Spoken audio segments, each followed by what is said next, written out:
episode of Millionaires Are Made. This time we're working on our social health. How to become a millionaire in social health? Well, one little tip is going to be staying in touch. So we've got 3 awesome guests here to help you stay in touch with friends, loved ones, and anybody you want to stay in touch with.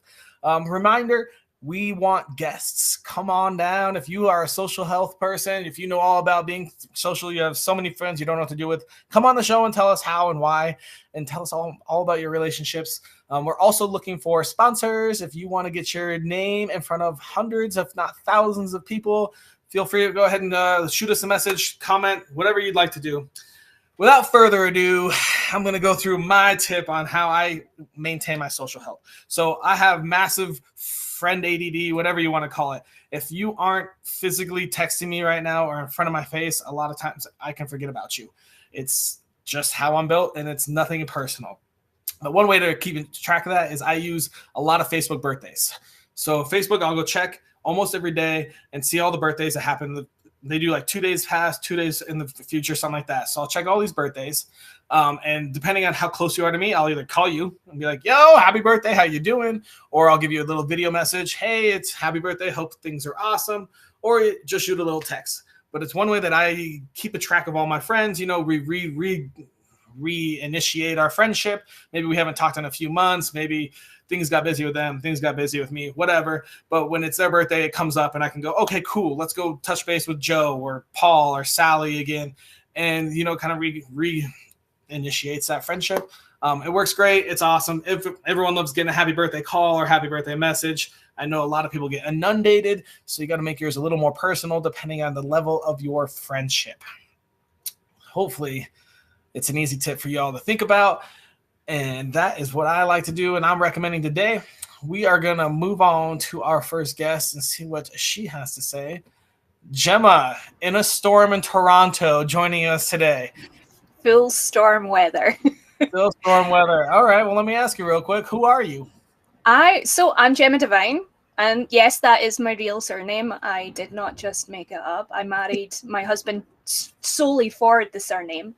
Sounds like a great reason. Yeah. I'm looking for that too. Send me your last names. I'm looking. So I'm founder and CEO of the Community Manager Collective, which is a new business where I am looking to bring together community managers, but also train new people into the world of community. I am an accidental community manager. I'm going to put that word accidental in there. I stumbled upon the job during the pandemic.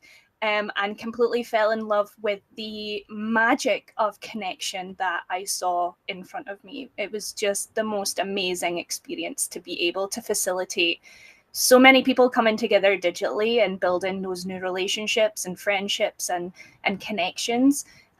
So yeah, it's something that I really fell in love with and that I completely geek out about now. I read about it, I learn about it. So yeah, community is on the up for businesses, but also for personal relationships as well. Cool. I am a married lady to a Canadian. I'm obviously not Canadian myself. I am a Scottish girl. I am mama to a fur baby. She's the best doggo in the world. I have to argue that. And I live in a tiny home. So, you know, very cool. What else could you not love? I get to live in a tiny home, go outside, have lots of fresh air and adventures, but also come back in and manage some really awesome communities for people. Awesome. Good. Well, this sounds like a very important question for you that you'll be able to answer. If I wanted to improve my social health on my journey to being a millionaire with staying in touch, what tiny piece of advice would you give me? So my nugget of wisdom would definitely be join some Facebook or online communities where the topic resonates really strongly with you. So in those communities, you'll build friendships, you'll build connections, you'll build all of these awesome kind of networks of people who enjoy the same things that you do. So as soon as you find that tribe, you're going to feel like $1,000,000 because you're going to have those people that love to crochet as much as you, or, you know, want to build their businesses as much as you. And finding those people globally. I'm a small town girl. I grew up in a small town in Scotland where the population was like 16,000 people. the minute the world opened up to me through the pandemic and I started to connect with other people, my whole world came alive. So joining these groups and joining in these conversations where you can be an expert in that field as well. You can be someone that shares their expertise, who shares their knowledge, their wisdom, their creativity. It's just so endless what we can do in online communities. I love it. So I guess let me ask you this. What happened in your life journey that led you to this piece of advice? Okay, so I was a little bit lost in my career. I was kind of on that journey of I want to do this, and then shiny object syndrome. Oh, I could do this over here. And it wasn't until I was actually marketing manager for a company through the pandemic, and the company skyrocketed because it was one of those kind of Uber Eats, like deliver to your door grocery store kind of thing. So marketing was crazy. And I actually took not well. I had like a really solid like breakdown because things were just so crazy. And I applied for a role with so she's Britain's #1 therapist and hypnotherapist. Okay. And I applied for a community manager role because it sounded nice. Like it sounded like a really nice job. And I got the job, and it was one of the highest paying roles I'd had in my career. And I was just so grateful. And every day I got to log on and just inspire these people to go through a transformational journey. I got to ask them in-depth questions and find out a lot about the members. And also the other part that I fell in love with was building those connections between those members. So, hey, oh, did you know that Sally also lives here? Or, you know, Doug's going through this transformation, and you guys can kind of team up together. So yeah, I totally stumbled upon the world of community, and now I'm 5 years in. I've spent the last year actually working for one of the largest names in community platforms in the US, and I've gotten to work with over like 150 big names in the industry, building communities for them and just inspiring their members to kind of go through those transformational journeys and building memberships for people, and then looking at the business strategy side of stuff. So more about how to then monetize on community and monetize on memberships, and people in the coaching world, how they can stop doing one-to-one coaching and bring in the one-to-many kind of model. So yeah, I am inspired so much by the people that I get to work around in those communities, and also the people behind the scenes, because when you say community manager to people, people are like, what does that do? Like, do you just, it's like, it's still like that social media manager role where it's like, oh, you get to be on Facebook all day. It's like, I kind of do, but I kind of don't. Like, it's new and it's exciting. So yeah, I totally stumbled upon the job, and I just completely fell in love with it all because it's something that I never thought was even a thing, just to be able to facilitate those conversations between people and bring out the best in everybody that's in that group. And it really does just get you right in the feels. Every day you log on, you read these messages, and every day you log off, you think, you know, I've made an impact on someone's life. That's awesome. Great story, Gemma. Thank you so much. Thank you. We are out of time with you. We're going to move on to our next guest. We'll talk to you in just a second. Thank you again. Going to bring out Mark. Mark, how are you today? Hello, I'm great. Thanks. How are you? I'm doing well. I've got a quick little question for you. Who are you, Mark? Okay, so my name's Mark Stells. I'm a hypnotherapist. I specialize in helping people to overcome anxiety and complex trauma. My website address is anxietyhypnotherapist.org. Very cool. Okay. Where are you located? Well, right now I'm actually in Eastern Europe. I'm in Albania. Okay. I'm from the UK, from Britain originally. I left the UK in the kind of middle of COVID, and I've been kind of traveling around the Balkans ever since. So I'm guessing that you do a lot of your work online, virtual? Yeah, I do all of the sessions online. I have workshops 2 or 3 times a week where I show people how they can use hypnotherapy to overcome issues with anxiety, depression, emotional eating, complex trauma. I see clients via Zoom, and I also have some courses on Udemy. So everything I do is online. All right. I've got a quick question, a very important one. If I wanted to improve my social health by staying in touch, what advice would you give me? I would say that people should learn to connect with themselves, to release toxic shame, to heal their inner child. And I would recommend that people do this because toxic shame can really get in the way of how we connect with people. I used to suffer with quite severe social anxiety, a lot of shame. I struggled to maintain eye contact with people, struggled with intimacy by doing kind of inner work, releasing toxic shame, healing your inner child, reconnecting with yourself. You're able to develop deeper relationships, overcome a fear of rejection, and rejection can stop people staying in touch. You can, if you fear people will reject you, maybe you won't contact them, etc. So heal your inner child, release toxic shame. All right. What happened on your life journey that you learned this piece of advice? Well, I grew up with quite a dysfunctional family.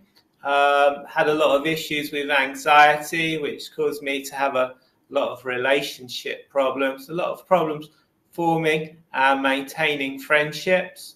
About 38, I think, after a kind of nasty divorce, I decided I needed to overcome those issues. So I started looking at different therapies, different ways I could start to feel calmer, form healthier relationships with people.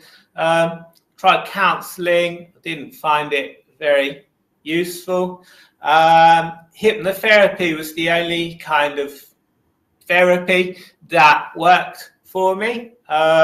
So I decided to dive deeper into that, to learn more about hypnotherapy and to train to become a hypnotherapist, and Very cool. ultimately to help people through hypnotherapy. That's awesome. Awesome. What an awesome story, Mark. Thank you so much for sharing. We're going to move on to our next guest, and we'll bring you back out in just a couple of minutes. See you soon. All right. Next up, we have Yelenia. How are you doing today? I'm good, thank you. I like your enthusiasm. We've been doing that all morning. Hey, Yelenia, who are you? I'm a licensed master social worker, and I'm also a hypnotherapist. I have been working primarily with anxiety, but specifically with female entrepreneurs until like just a month ago. I've been pushing that as my main specialty, but I honestly been working with all kinds of things. So I'm finally allowing myself to say like, hey, actually my name the name of my practice is My Blooming Heart Hypnotherapy and Coaching. I'm doing more. I'm actually doing anxiety, and I have been working a lot with people with depression, and particularly with people who want to quit smoking. So I'm doing all of those things now. Awesome. All right. Well, I've got an important question then. I love that we have two hypnotherapists. I love how sometimes things just happen and you're like, I guess it works. That's great. If I wanted to improve my social health by staying in touch, what piece of advice would you give me? So I have a tip of advice for the people who want to stay in touch with the closest people in their life. Make a list of those people and put their names in the planner and reach out every week. So actually schedule it every week. Yes. That's probably something important for those with friend ADD as well. Probably important. I would say so. And the story behind it, why I'm providing this particular advice, is because I'm from Russia originally. I moved to the United States when I was 20 with my best friend to New York not planning on moving there, just like dropped everything, dropped out of college in Russia. So I left my whole life behind, and I left a lot of important people behind that I really loved. Very true. And I'm still in touch with a lot of them. I actually talked to my best friends. We've been best friends since I was 7, so I'm 34 now. Like, that's a good chunk of my life. We talk every week for an hour. She is scheduled in my planner for a very special morning every week, and that's how I maintained it. So it's coming from a very personal experience of deciding, okay, those people are very important for me, and I have to do my work to stay in touch with them, because it doesn't just happen. And I learned it with very specific members of my family, my brother specifically. He just doesn't do it. He's not really that straightforward unless I reach out to him. He not necessarily would do it for me, but I learned to accept it and being okay with it. But at the same time, what I learned, and I'll let you ask me other questions as well, is that if you sometimes, not with all people, put this work forward first, you kind of like step into that role of carrying the relationship forward for a moment. It will get people accustomed to like, oh, okay, here we doing this staying in touch dance. Okay, this, like, there is a path in between us that we're working on. We're making it like more clear and robust, so we can walk back towards each other at all times. And you see who are those people who are going to do it with you and who are going to drop the ball. And that's just one more thing I want to say. I moved from New York to Hawaii 4 years ago, just before COVID, and I left another whole life behind. It's like a whole circle of friends very close to my heart. And this time around, I was like, you know what? I'm not going to do all the work myself anymore. I want to see who of my friends actually going to stay with me if I'm going to drop the ball, like somewhat. If I'm just going to drop it a little bit, am I important enough for them to pick it up for me? Some of them did, and some of them didn't. And it was heartbreaking in certain sense. But at the same time, I feel like I left with the core people who actually care about me. Cool. Yeah. I mean, it's good to know who should be in your inner circle and who should be kept at kind of a distance. You know, if they don't put the effort in, then it may not be that important to you. You kind of touched on this. I guess maybe you have about a minute left if you want to retouch on it. Where did you learn to actually schedule it, and what made you think of that? What made you go, hey, these people are this important, I'm going to schedule an hour a week? Well, having to, first of all, scheduling everything with my dad, with my aunt, with my best friends when I moved to the States, but also when I went to grad school for my master's degree, and my schedule was just like filled with stuff from the moment I wake up to the moment I go to sleep. I'm like, okay, I'm trying to stay in my friend's life. And this is when I made the list and put it on my mirror so I could actually oh, I haven't spoken to this person in a long time. I will send him a text. That's awesome. Awesome. Thank you so much, Yelenia. I'm going to go ahead and bring everyone else out, and we can chat about our tips. We got Mark and Gemma. All right, well, let's just start with Gemma. Gemma, can you real quickly refresh us what your tip was? Yeah, so I'm encouraging everybody to join those online communities. So anything that tickles your fancy, anything to do with a subject that interests you or you think that you can be an expert in, or something you can share your knowledge in, because having those online connections is also important to us nowadays. That's very important. I mean, COVID may have pushed us farther away in person, but it definitely made it much easier to stay in touch online. I mean, even if you're only Facebook messaging or commenting on each other's stuff every so often, that's better than not calling at all. So I like that tip. Yelenia, how do you think about her tip? I love it. I'm in so many Facebook communities, and I start being part of them as COVID hit. And I realized that I actually have to make money some other way than being a social worker, because there was no hiring positions in my state. So I love it. And I also believe that community is where the healing happens for anxiety, for any kind of things. We need that more so than one-on-one. So I'm all for it. I love that. Community is where the healing happens. I'm stealing that. We're clipping it too. We're going to clip that for sure. Hey, Mark, what are your thoughts on Gemma's tip? Excellent. Yeah, communities are great way to keep in touch with people. Brilliant way to learn new things, to build conversations and meet new people as well.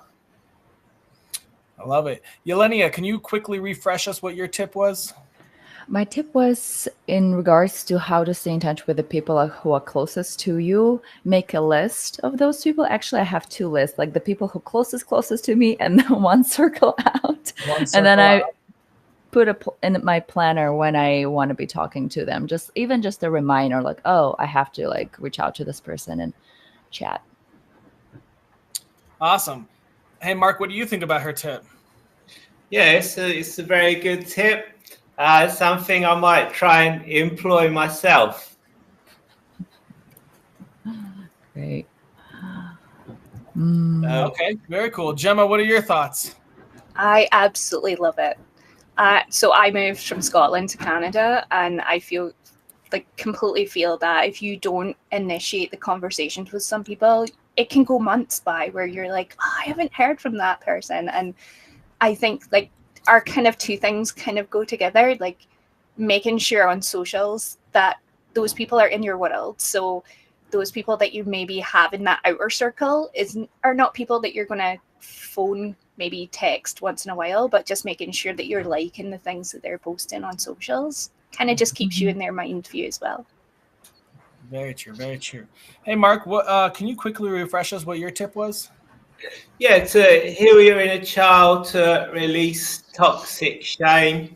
By doing that, you'll be able to connect with people more authentically. You won't have a fear of rejection or social anxiety. And you'll be able to keep in touch with people without worrying about them rejecting. I love it. I love it. Yelenia, what are your thoughts on his tip? Oh, I loved it. How he went into like, oh, what kind of internal work we have to do to be able to show up in our relationship in the best way possible. I definitely feel like I had to overcome a good amount of not social anxiety, but like my general introvertedness in a sense of like, oh no, I have a value, I have a voice. I should be in those relationships. It's okay to say hello. So I'm totally agree with that. Very cool. And Gemma, what are your thoughts? Oh my gosh, I love the completely different perspective of doing the inner work and just understanding yourself so you can be so authentic to those people around you, no matter what the circumstances you are connected with them, is beautiful. And Elena, fellow introvert right here, until I started to work with people in the coaching world, I didn't realize that I had so many quirks and so many things that I had to overcome to then be a little bit more extroverted. So, Mark, I love that. Thank you. Awesome, guys. All right. Well, this brings us to my favorite part of the episode. It's our daily challenge time. We have to get together, brainstorm, and come up with a little challenge. It takes less than 5 minutes a day, costs $0, and is available to anyone in the world to help them stay in touch and improve their social health. Do you guys have any thoughts? Ooh. I think there could be a way of pulling all three together, like all four together. That's my favorite way. Yeah, what about like making your own like Facebook group and inviting in whoever you want, and that way you can keep in touch with everybody, or a WhatsApp group, or building your own little community, so you're not having to physically reach out to every single person singularly. And that way, Mark, if people then reject you on top of that, like you kind of, if people don't want to join, you then know that those people are the ones that they're kind of not worth the time. Yelenia, thoughts on that? I definitely agree. I actually have a local like Telegram group for my female entrepreneurs friend who were like on an island, on a big island that I am. And it's been really good. It's been really good to stay in touch like that. And my tip, following my advice, is to make the list of those people you want to have in your life more so often and put it somewhere visible, like maybe into your planner. If you have a paper planner, I'm an analog person, and then refer to it like every so often, maybe every day, and see like, ooh, I haven't talked to them. I should probably just shoot him a text. Mark, you have any ideas? Yeah, those are great ideas. I was going to say that during COVID, my friends, we created a group so that we could stay in touch on Facebook. So that's a great idea. My tip, I suppose, sticking with the theme of inner work, would be to meditate for 5 minutes every day. Costs nothing, enables you to connect with people more authentically. That would be my tip. All right. Well, let's think here. So something you can do every day. So I think it's going to be a little tough to create a new group every day. What do you guys think about maybe? I mean, I do like a group chat. That is a great way to get involved with similar people. I don't know. An analog and a digital version. So analog is that creating that list, and then the digital version is inviting them in. I kind of like the idea of like scheduling like a weekly like text blast out or something. Maybe we have like the two groups like Yelenia said, and like you can schedule whenever you want. Every Wednesday at noon, you send out like a group chat to like your closest 5 people, just reminding them how special they are. Oh gosh, I saw Yelenia's reaction there. But that's something that's almost weekly. What can we do every day to stay in touch? I mean, maybe we just schedule a time every day at like 9 a.m. and you send out a text or a call to someone that's close to you. That's simple enough. Maybe someone that you haven't talked to in at least a month, and you have to send out a text to someone you haven't talked to in a month. I like that. How do you guys feel about that? Every day we just pick someone you haven't talked to and you reconnect again. With no agenda. No hidden agenda. Other than us challenging you. Just connection. Yeah, and then I mean that text only takes like 30 seconds, so you could meditate for 4.5 minutes after that too. Absolutely. Actually, you will have to do some sort of meditating to think about the text. You'll have to do some sort of inner dialogue to be like, what should I text this person I haven't talked to in a month?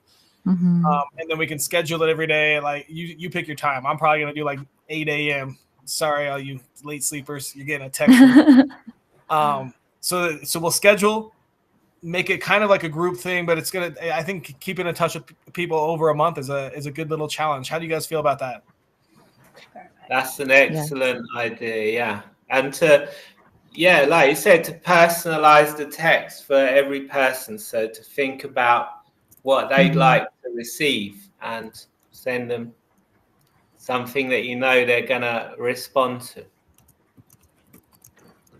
And maybe just pulling Mark's side of things in is getting over that anxiety of reaching out to people that you possibly haven't spoken to in a while as well, because that can be quite nerve-wracking when you haven't had those conversations. Is it going to go is it going to have the reception that you want it to go, or will it be ignored? So maybe doing that inner work kind of for the 4.5 minutes before you send the message, and just making sure your anxiety level is at that right time to send that. Yeah, you're gonna have to take at least a minute or two to kind of make it like a personal text, not like a yo, sup dog.